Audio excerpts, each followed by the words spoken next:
So, so I think that this whole thing about you really care about children, you really care about your students. Hmm. One of the great books that I read years ago was a book. In fact, I gave the title to Jordan. Hmm. Well, a book called Summerhill, and Hmm. and the subtitle was a radical approach to child rearing. Okay, I Hmm. may have mentioned it in another podcast, but the fact is that he was at the time he wrote the book, he was my age. I think he was 76. So and he had had this special school for 40 years. Okay, Hmm. Hmm. and it was very.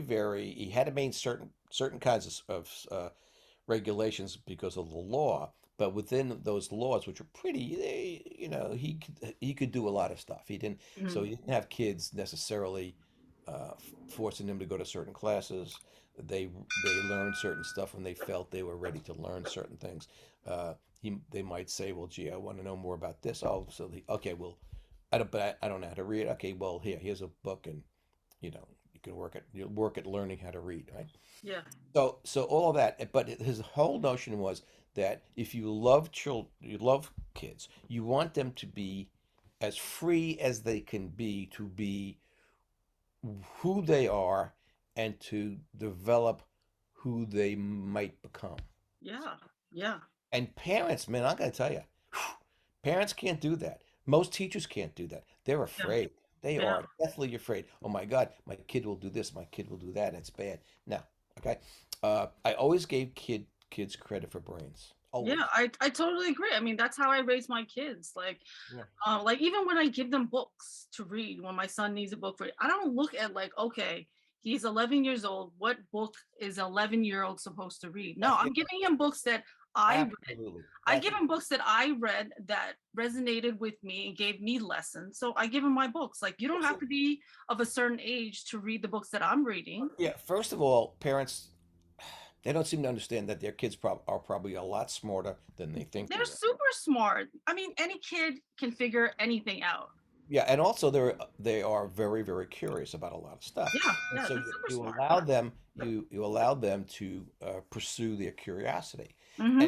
I remember, I don't care what I mean. I think I told you I was the resident expert in Dix Hills High School about bullfighting when I was a junior in high school. Well, see, I didn't know that. See, we learned something every single time. But and this is a perfect example of how I got to be that expert. I had this love of horses, and I started reading books about horses. As soon as I could read, I read every book, every novel about horses, every nonfiction book about horses that the elementary school library had, and then the high school library had. And so, and then of course horses, there are different kinds of horses for different kinds of jobs. You Hmm. got cutting horses, with cows, and you have certain, jumping horses. You got race horses, and then of course the bullfighters would have these horses, and there's the toreador who's out on the ground with his cape and all that those flashy stuff. But then there are picadors, and the picadors are on horseback with these like spears, and they Hmm. poke at the big muscle on the shoulder of the bull to kind of weaken that muscle so that the toreador has a bit more of a chance. Otherwise, the bull would be, forget it. Yeah, he'll be So, like 100%, and you'll yeah, be, yeah. yeah. So what happened would be I was really interested because these horses they have all kinds of heavy duty covering on them, like they'd be the saddle, but they'd the big like almost drapery on these horses to help protect them from being gored from the bull. But in the process of learning about the horses, then I learned about all these different famous Spanish matadors like Don Miguel and a whole bunch of them. So I started to really know about bullfighting. And it was Hmm. astonishing. The only person who really got a kick out of my knowing about bullfighting was my biggest mentor, the librarian, the high Yeah, school yeah. librarian. She Hmm. used to get the biggest kick out of me because I would tell her all these names in Spanish and things like that, and she knew Hmm. Spanish, right? So, but what I'm saying is, my reading one kind of thing led me to another kind of thing, and then Hmm. that led me to another kind of thing. And Hmm. when young people read stuff, you don't know where it's going to lead them. And what the fear is from most adults, teachers, parents, is that it's going to lead them into something really horrible and really bad. And the answer is, maybe, but probably not. Okay. Hmm. Hmm. And Hmm. the one brilliant thing my mentor did, my librarian person did, she would let me read any book. including, I think I told you the story about Mein Yeah. Kampf. I read Hitler's Mein Kampf, and I guess I was questioned by that, and she was questioned about why she was letting me read it. Yeah. But what she used to do was when she would give me a book, like the books would come right in a brand new box. They all had that new book smell. Yeah. They were, and she knew I would take care of them. I wouldn't, Uh, she let me take them home, Mm-hmm. and she said, "Okay, you have like a week." Okay, I said, "Fine." And then when I came back, I would say, "Okay, uh, Mrs. So and so, I finished the book." Okay, and she goes, "Well, now stamp it on our, secret page. You can stamp it and you can put it up on the bookshelves." So Mm-hmm. she was Mm-hmm. giving me the books even before they were stamped. I mean, Yeah. that book, she couldn't prove that it was the school's book. She trusted me that much. I Yeah. loved her for that. She trusted Yeah. me that much. Mm-hmm. So, but then what she would do, she was so sharp because then she'd ask me questions about the book. Now I know now as an adult, I know what she did. I knew she couldn't be reading all these books that I read. She knew of them, but she also knew how to find out about them. Like, Mm-hmm. like almost like she knew how to find a cheat sheet about that book, probably from book reviews on those books that came out. Mm-hmm. And so she would ask me pertinent questions about the book to make sure that I actually read it, that I didn't Mm-hmm. just take it home and use it as a doorstop. Mm-hmm. Mm-hmm. And that was something I learned from her about how to really trust students. And it was her way of showing her trust in me and her affection for me. Mm-hmm. It's what A.S. Neal, who wrote Summerhill, talks about in terms of you must love young people. You must love their possibilities. You must love their personalities. And things. Mm-hmm. Some of them can be difficult, but if you give them the right kind of love and the right kind of trust, they will they, Flourish. they will flourish. Yeah, it's a great word for that. Mm-hmm. So I'm really big on that. I am really big on that, and I think Mm-hmm. that when that happens, you develop their crap detectors. You're starting to say because then all of a sudden they'll ask you a question, and what they used to get from someone like me was they wouldn't get the usual answer.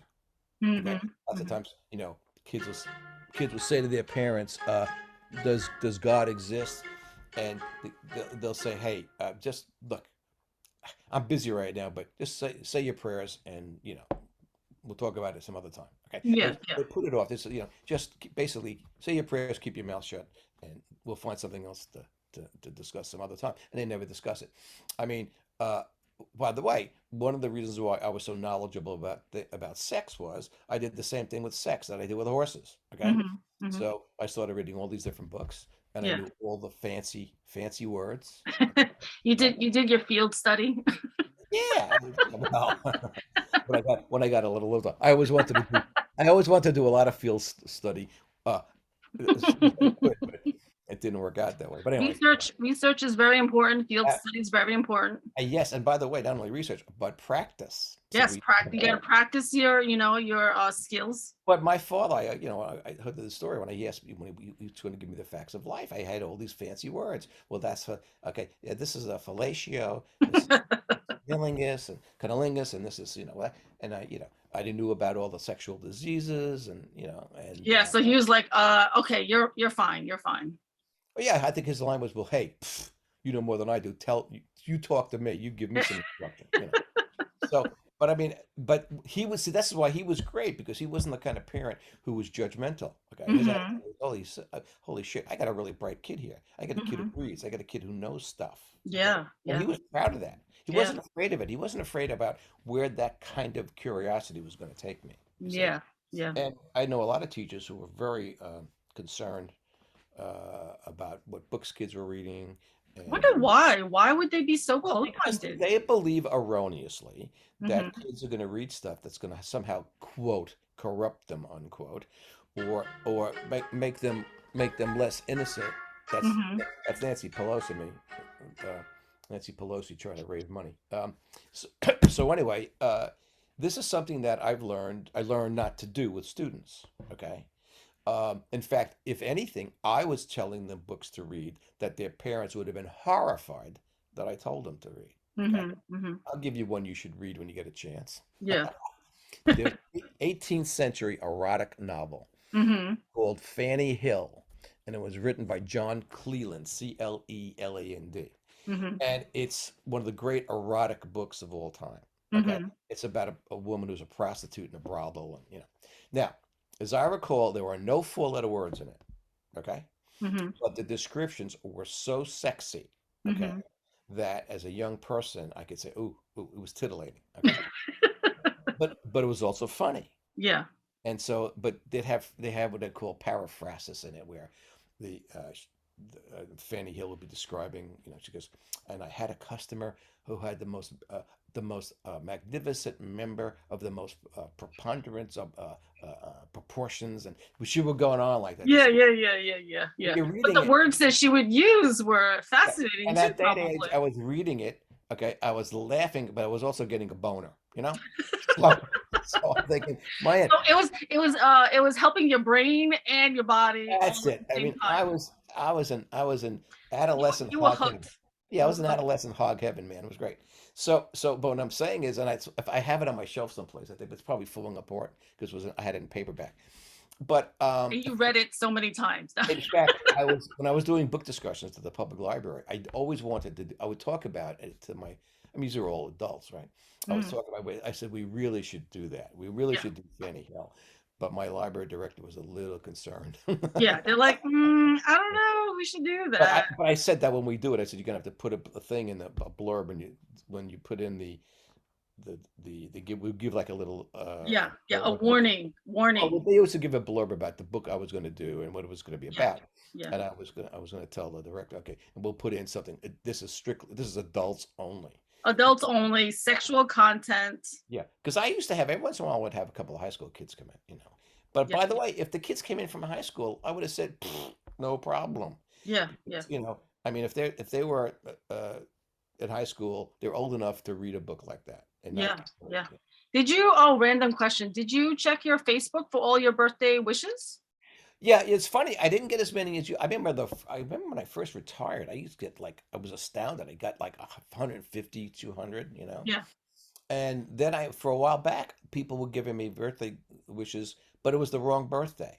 And I Oh, okay. guess they must have maybe it started with maybe whatever you were doing with these podcasts. For some reason, they thought it was my birthday. But Hmm. I got one of my former students, from my first year of teaching. I'll never forget it. She had a great voice. She's always a great singer. She was in my first senior class, my first year teaching, 1968 to Wow. 1969. I think she's now 71. Wow. But she gets on the phone. Hmm. I answer the phone, hello, and then she starts singing "Happy Birthday" the way Hmm. Marilyn Oh Monroe my God. sang Really? JFK. Did you ever see Yeah. that clip? Yeah. I've seen it. All that breathy, sexy thing going on. Yes. Yes. I Yes. was, On live TV. I'm yeah. sure Jackie was so happy about that. Oh, yeah, yeah, I'm sure. Well, I laughed my butt off through the whole thing. I just said, "You are too much." That's But funny. yeah, but I mean, I still have. Again, here's a student I had in 1968. Come on, what more do you want? Wow. You know? That's amazing. I mean, that's amazing. Yeah. That goes to, the impact you have on your students. And you know what happened? Hmm. She ultimately and said it and publicly and in writing, I guess in the school newspaper or something. She said, "I became an English teacher because of Bill Schiavo." And I Yeah. said, "Come on, what more do you want? Come on." Yeah. Yeah. No, that's amazing.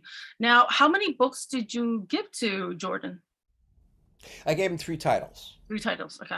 I'll give them to you because anybody who watches this might want to read them. They were books that really were, uh, again, I don't want to say inspirational, but they were supportive for me, my leanings and for my teaching philosophy when I was a young teacher. Hmm. Hmm. The first one was called Summerhill by Hmm. A.S. Neal, Hmm. and it was Summerhill subtitle. A radical approach to child rearing. Okay, so Hmm. it wasn't just about educating them, but also about parenting them. Okay, Yeah. Yeah. and he's the one who talked about educating through love, not harsh discipline and Yeah. stuff. Yeah. And then the second one was right up my alley because I had the same attitude. I used to use the word uh, teaching as a subversive activity.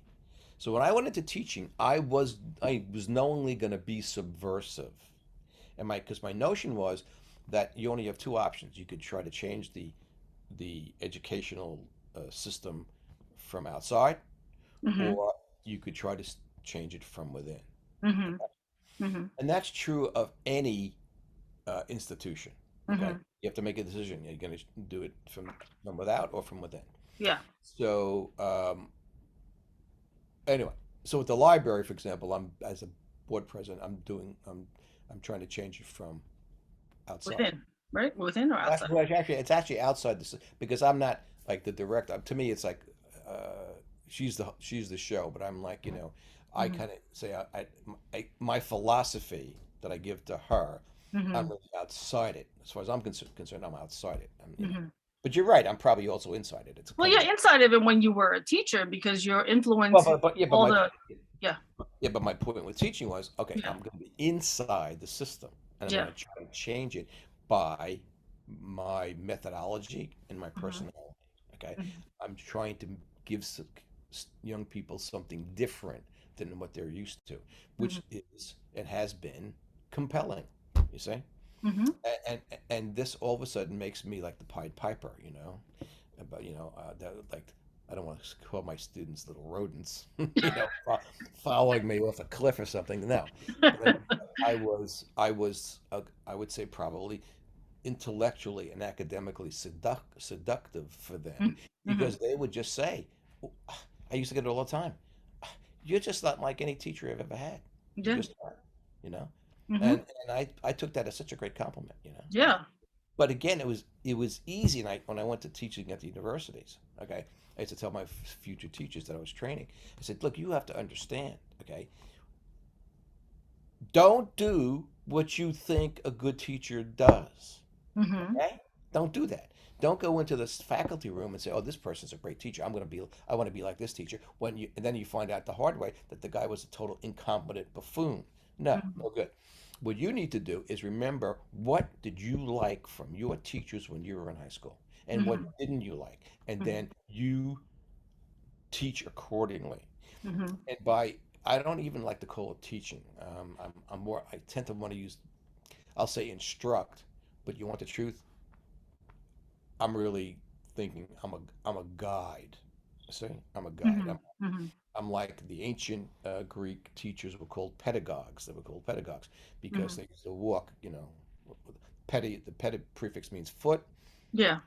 Gogos means a leader. They would lead on foot, Mhm. the little charges, and they would observe the world Mhm. and discuss it and conjecture about why it was the way it was, what they were seeing, and Mhm. that's really an education. See, that's Yeah. really an education. And but I could go on like this for hours. Yeah.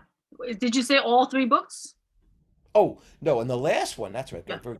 The last one was a book called "The Dignity of Youth and Other Atavisms" by at the time. These are all three of these books were from the '60s. Now remember, I started teaching in '68, '69, but I was had read them I'm trying to think. I read them somehow. I read undergraduate, but then the other two I read in the graduate school. And that author was Edgar Z. Friedenberg. Okay, Mhm. Mhm. and all three were copywritten in the '60s.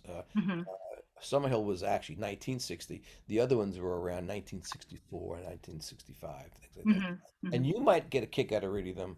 Summerhill's a very easy, quick read. Okay, Mhm. Mhm. uh, uh, teaching as a subversive activity is a little more dense. Mhm. And in fact, I've been rereading Teaching as a Subversive Activities. This way, if Jordan never reads, I reread Summerhill and I'm rereading this one, Teaching. Mhm. Mhm. That in case we ever get a chance, I usually in pretty soon, I would imagine, um he'll have time to come over and we can shoot the breeze and talk education. Yeah. Yeah. So this way I'll be up to snuff. I'll remember more than. Mhm. And also, that's another thing too. See, memory is a very, very weird thing because people think that when they remember something, oh, this is the way it was. Well, bollocks to that. That's not true. Mhm. Every psychiatrist, every sociologist I've ever heard worthy of the names, they know that you cannot trust your memory. Mhm. You can't trust it. Yeah. You know, because what's happening is that over time, that's you forget certain parts of it. You also make certain things more positive than they were. You can also Hmm. sometimes make them more negative than they were. Okay, Yeah. Yeah. you think about something you thought happened, and as a consequence, your memory of it is negative, when in fact it didn't really happen at all. Hmm. Thought it happened. I mean, it's very. That's why they find it with witnesses in court cases. They cannot count on a witness's description of the alleged perpetrator because they think they saw something, they remember it a certain way, and they Yeah. found that more times than not it was just wrong. And some poor bastards have gone to jail for 20 years, and then they find out later on, oh yeah, he wasn't the guy. Okay, Yeah. Yeah. That's crazy. sure, it is crazy. Yeah. So I think that what happens, what again, my goal was always to say to young people, and I always used to say to the teachers and principals, uh, the best education is life experience, and especially when you can travel, to get Hmm. that life experience. So I Yeah. always felt that when a parent wanted a kid to go away for 2 weeks, a month, whatever, and see the world, I'm going, be my guest. Yeah. Yeah. And I wouldn't give them homework assignments. I would nothing. I'd say, here are the books we'll be reading. You can read them or not, Hmm. but I will give you. I'm going to be questioning you. What did you see? What do you think you learned? Uh, Hmm. how did it smell? What foods did you eat? In other words, to me, that was an education. Yeah. And people and adults forget it. They'll say it, but they forget, I guess, even why they're saying it. They will always say, well, travel is broadening. For adults to say, well, this travel's broadening. I'm going here, I'm seeing a different culture. Okay. Hmm. And Hmm. they're right, it should be broadening. You shouldn't go there and say, oh my God, this sucks. I don't like these kinds of people. I don't like Asians. I don't like black people. I'm going to these. I don't like Japanese. You know what I mean? Hmm. Hmm. Well, that's the wrong way. If you're going there with that kind of a narrow-minded, intolerant mindset, you should have Hmm. stayed home and saved your money. Okay. Yeah. You know, Yeah. uh, but bought some weed and smoked it till you're zoned out. But I mean, this is the thing. I think that what I want to see is more. And by the way, they would be more tolerant. They wouldn't be as bigoted as they tend to be in this Yeah, country. like if you traveled more and saw the world and experienced different types of people and different cultures, different foods, Yeah, those are all very important like life lessons. yeah. I mean, it's just sad. That's why this country has become such. It's become a sad, sick little country. It's just Yeah. it's as somebody who spent his life as an educator, it could, if I weren't so realistic, I could be depressed about it because I'm saying, gee, those of us who spent our lives trying to educate people, it seems to not have worked well in this country. Hmm. That they've Hmm. gotten more bigoted, they've gotten more intolerant, they've gotten more, out and out racist and just disgusting. And of course, this thing with uh, the increased violence in America, Yeah. for all the wrong reasons. Hmm. It's just.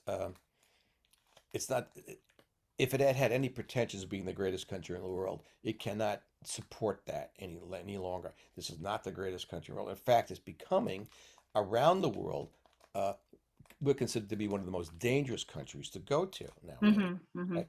Because of all this gun-toting BS.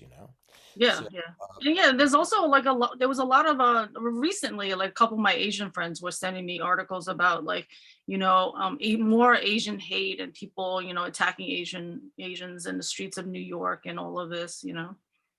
I'll tell you, I guess we should be ending soon, but I'm going to tell you the safest country. I've been to a lot of, as you know, a lot of countries around the world, a lot of Asian countries, and Yeah. over Eastern Europe, Western Europe, all over South, Central America, in all those places. Hmm.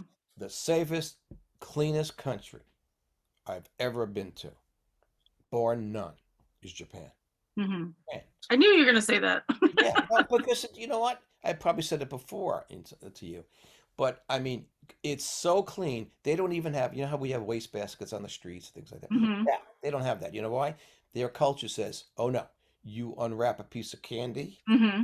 you're a wrapper, you take it with you and you throw it out when you go home or wherever there's some place that does hasn't Yeah. gone into that. Well, Okay. even in school, I saw a video where they teach the little kids to, clean up their schools.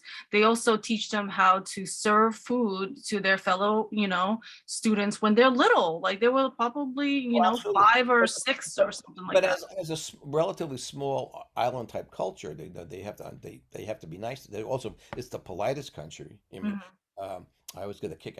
I know I said I'm sure I'm repeating stuff, but it took me when we came home. It took me at least 2 to 3 weeks for me to stop bowing when I spoke to Oh people. yeah, yeah, yeah. Oh yeah, and then of course, in fact, I had at this garden party we had on Monday. Yeah, there were two Japanese women there, and I was going over to them. We were having sitting with food, so I sat down with them, and they were about to eat, and I knew what to do when you sit down to eat. Okay, Hmm. they go like this. They go like this, and they go itadakimasu. Hmm. Okay, they bow their heads and eat. And so it's like what we would do with like grace, but it's not Yeah, religious. It's not yeah. religious. They're just Hmm. thanking whomever and Hmm. whatever put Hmm. that food on the table in front of them Yeah, for their delight, right? yeah. But also too, it's not a gun crazy country. I mean, they have like zero gun problems almost. Okay, Hmm. Hmm. you don't you feel very safe there. You don't. And I don't, and I'll be honest with you too. I didn't see a lot of police walking the streets. You know what I mean? Hmm. It Hmm. was just a place where you felt just very Hmm. safe, and people Hmm. were polite, and what more do you want? Yeah. So as we close out, I have a question. Did Yeah. you ever think about writing a book? Many Hmm. times I was in college and my director, with whom I'm still in contact, always says to me, "You should be writing books." Yeah. And I go, "Ugh." See, I would write a book if I knew it was going to sell and be a bestseller.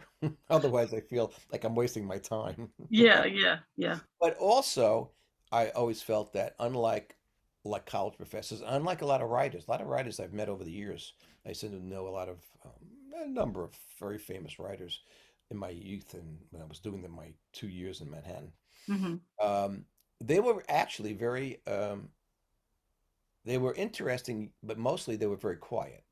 I mean, I'm a chatterbox. I don't stand Hmm. Hmm. and and they expressed themselves in their writing. Hmm. Now, as I used to do, like we're doing now, this is a later version of what I used to call the Captain Willie show Yeah. in, in high school. I did 5 shows a day. Uh, yeah, 5 shows a day, Yeah. 5 days a week, Yeah. 40 weeks a year. Okay. Now you do one show a week. Yeah, right. And only for an hour where I was spending I was there all day. Hmm. And because even at the university, I used to call it the Captain Willie Show, and they called it the Captain Willie Show. But that Yeah. was like one day a week. But that was 3 hours, once a week, right? Yeah. So, so my point is that because of that, I always expressed myself verbally. Hmm. I didn't have the Oh need. yeah. You used to doing it more verbally. Yeah, and so my creativity, my art really was in the classroom. I would do things in the classroom. I would be astounded because a lot of it came up spontaneously. That, Hmm. oh my God, I really did that. I really said that. Oh man, that worked so well. Hmm. Like Hmm. that thing about the Jabberwocky poem. Yeah. That was a Yeah. perfect example of something that just arose from my unconscious from reading many, many, many things. Yeah. Um, and I just don't have the patience to write like that. Yeah.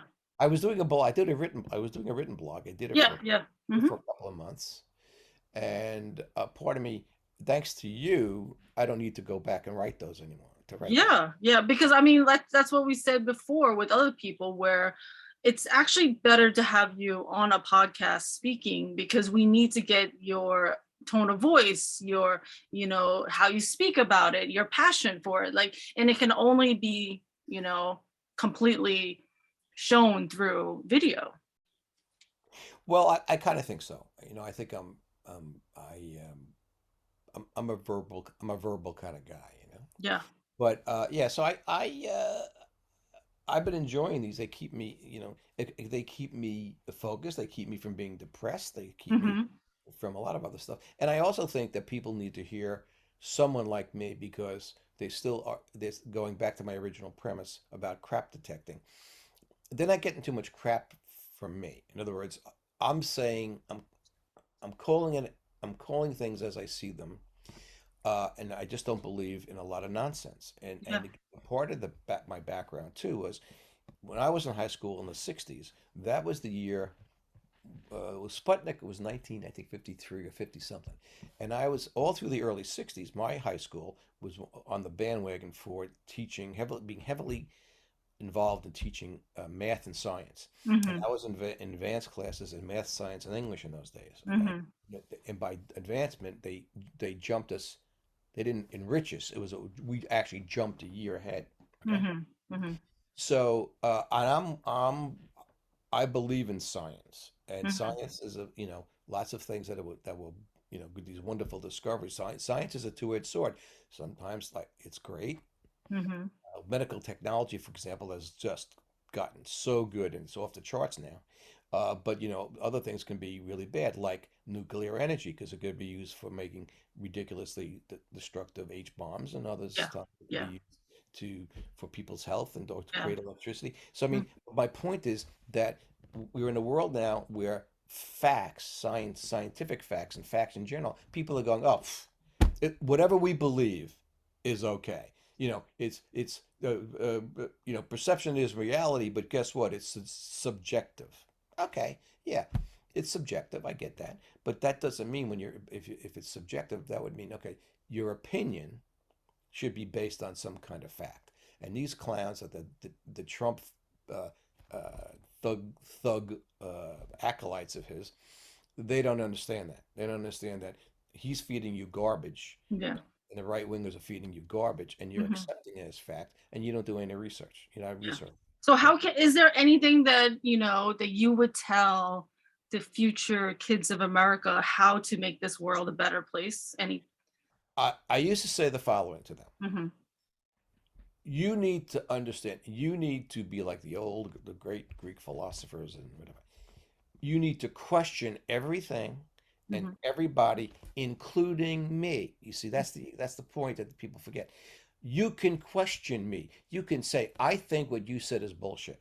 Mm-hmm. And I'm going to say to you, okay, fine. Here's why I'm going to tell you why it wasn't bullshit. All Mm-hmm. right. And then what you can do is then you have to now research it. You've got to say, okay, I, I'm going to go over a few minutes, but here, when I was teaching, when I first started teaching at Stony Brook University, I was asked to teach an English methods course. Mm-hmm. So what and of course, the assignments were always like all the courses, methods. They said, look, you have to go in and make, I think it was 10 observations of 10 classroom observations and write about them as part of your Mm-hmm. end of semester paper, right? So I said, look, here's what you do. I will work it out so you can go into my high school and I'll talk to some teachers and see if they'll let you in and you can go to one school instead of going all over the universe. And I said in different grade levels and you can go and observe them. The only thing is you can't use their names because I want, and you got to, and I'll tell them I'm not going to let you use their names because I don't want them to say, well, Schiavo is going to have a portfolio of us, and especially if we suck, right? Mm-hmm. But I already knew who sucked and who didn't, but that was not the point. So um, but I said, look, what you guys can do is you guys can come into my classes, okay? Mm-hmm. And what you should look for is all of the things I've been teaching you about philosophy, the philosophy of education, Mm-hmm. and about the methodology of education. You Mm-hmm. can come in and see if I'm full of crap. In other Mm-hmm. words, you know, have I been lying to you? Have Mm-hmm. I been saying stuff to you and I don't even realize that what I'm doing is the opposite of what I'm telling you I'm doing? Okay. You're Mm-hmm. going to go in and you're going to make a decision about how much, how close I am to my own philosophy and methodologies and so forth and so on. This was tantamount. I did the same thing when I taught Black Lit the first couple of semesters. Mm-hmm. When I would always have a black kid say, "Hey, wait, you're white. Are you telling me? Are you telling us that you're going to teach this class, and is that you're teaching this because somebody believes the principal or the school district thinks that you're not a racist, and Mm-hmm. you're not a racist?" I said, "No, I can't tell you I'm not a racist. You're going to tell me if I'm Mm-hmm. racist or not at the end of the semester." In other words, Mm-hmm. that's the key. The key is I'm saying to them, I'm going to tell you stuff about black literature and black Mm-hmm. culture and black history, Mm-hmm. but you, because I'm white, you have Mm-hmm. every reason and a right to hold me suspect. Of, Yeah, hold me Yeah. accountable, No, well, hold me that's a accountable. great way to put it onto them. No, it's your decision. You tell me what Tell you me. think of it at the Yeah, end. because I said to them, look, I said a lot of white people's racism really is unconscious. They'll tell me another white person, oh, I'm not racist. And then I'll listen to them and I go, oh God, they're so racist. It's ridiculous. They don't Yeah. even realize it, okay? Yeah. Yeah. Because they believe in certain myths about black people Yeah. Yeah. and Latino people and Asian people. And I know from my own experience and from my own reading that those myths are not true, okay? Hmm. Hmm. But I wanted those students to feel very free. All I said to them, you can, as long as you're respectful, you approach me respectfully about what that I believe you're a racist, and here's my proof. Here's what you said 2 months ago, or here's what you Hmm. did, Hmm. or Hmm. and then maybe what happens there, if that's the case, then maybe you've done a job in educating me, and I can Hmm. become a better person and Hmm. a less racist person because you You prove me, yeah, you prove me yeah, wrong yeah, if you you prove are me able wrong, to. and you're holding me accountable. Now Hmm. that's something shocking that for students to hear from a teacher. Yeah. Yeah. Whereas so when I tell them question everything and everybody, including me, and then I'll tell them, hey, guess what? In a class where they feel I'm supposed to be the authority. Hey, guess what? You can criticize me. You can tell me why Hmm. I'm a racist or not. You can tell me why I'm wrong or not. Hmm. Just give me evidence. You see? Hmm. That Hmm. to me is the ultimate learning experience for young Hmm. people, and Hmm. I gave them that freedom out of what they call out of love. This is what in philosophy they call agape. It's the great love of humanity kind of thing. Hmm. That I loved them enough to let them criticize me and Yeah. Yeah. let them feel that they could educate Yeah. me. Yeah. And And what I hear from that, what beautiful thing about that is that you didn't have this like higher than judgmental ego where they couldn't like question you and couldn't ask you questions. So it's beautiful that you gave them a nice open well, forum. but I would always tell them, look, I am not. I'm not a modest man. I never have been. I never Mhm. will be. Yeah. I'm totally immodest. Okay, I Hmm. admit it. I can brag, but it ain't bragging if it's true. Hmm. Okay, I'll Hmm. tell them stuff like that. Yeah, Yeah. I have a great sense of myself. I have a great ego for sure, but Yeah. that doesn't mean I have to make myself and treat people as if I'm superior and they're inferior. Yeah. And by the way, if you educate students with that attitude as a teacher, you're always going to be a loser. You're always going to be someone for whom they have zero respect. They'll Hmm. be polite to you because they Yeah. have to be, okay? Hmm. But you know what? You'll get no, my black students, man, I'm going to tell you something. I got humongous amounts of respect for them by the end of the semester. Hmm. And it makes me teary-eyed sometimes, but they gave me huge amounts of affection You too. mean none of them proved that you were a racist? No, apparently not. You didn't turn to Apparently be a not. racist at the end of the Oh, and by the way, and I told them, so your grades will be in. The guidance counselors will let you know, and I'll let you know the grades are in. I can't hurt you. I'm not going to be able to change my grade. yeah, so let me know. And so none of them came to you and said, No, "Oh no. my In God, fact, Schiavo's a racist." Linda, I am. It, this is bragging, but it ain't bragging if it's true. I would get I would get hugs from men and women both, black men and Mhm. women both. At the end Mhm. of the semester, they'd hug me. I mean, really, it was great. I loved it. Yeah, I loved yeah, it. And yeah. even today, if I see Mhm. it's this like, oh my God, it's just was a wonderful experience because they just said, here's a teacher, who said we're not cattle, we're Yeah, people. And I yeah. used to always tell that's the other thing. I used to tell my student teachers in training. I said, remember, uh, your students are people first and students second, and Mhm. you're a person first, a teacher second. Mhm. The personhood issue, the humanity issue. But once again, that's a function of loving, Yes. those students. That you have to remember that. Don't ever forget that when you're dealing with young people. And Yeah, that's that is the beautiful thing that everyone needs to remember as they approach anything in life, really, that's true. right? But I think this is a suitable ending for our young. Yes, it's a suitable ending and suitable teaching to end our 18th shirt podcast. Wow, 18. I can't Yeah, believe it. I think we're gonna. Here's the funny thing. I was doing a podcast to a lady, a coach that I had met on Instagram, and she had started a 100-day diary. Oh, okay. on YouTube. So as we were speaking, I was like, oh my God, we have to speed this up. We're gonna have to do like 100-day like thing and like do like a 30-minute podcast every single day.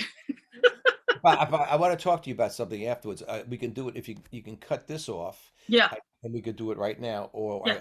I'll call you and talk about it. No, we can cut this off and start speaking. Okay, good. Cut. Okay. All right. Well, thank you so much for joining me. It was a pleasure, and we will see you next time. Very good. Thank you. Bye. Bye.